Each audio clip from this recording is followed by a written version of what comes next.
inavyotekeleza majukumu yake kuhakikisha tu kwamba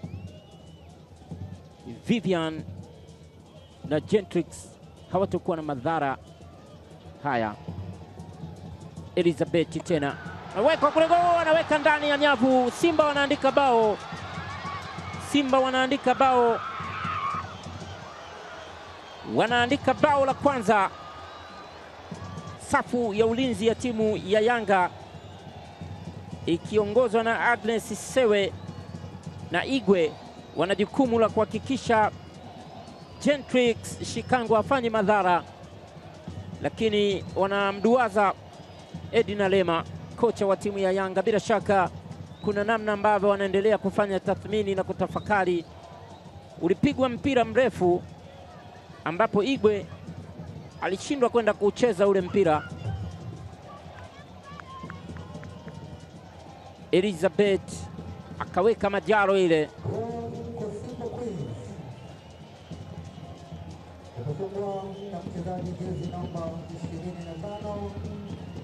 Amekuwa na utamaduni wa kuweka mpira chini.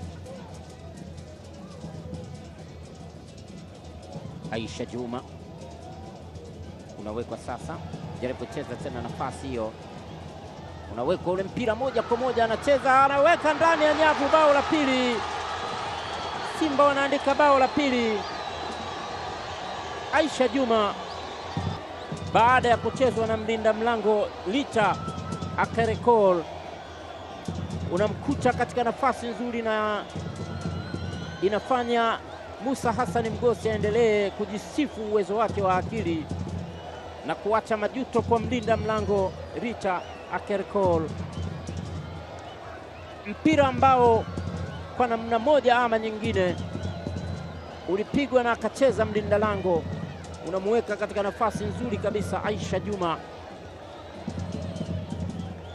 ya kuweka mpira ule ndani ya nyavu, na Simba wanaendelea kujiweka katika nafasi nzuri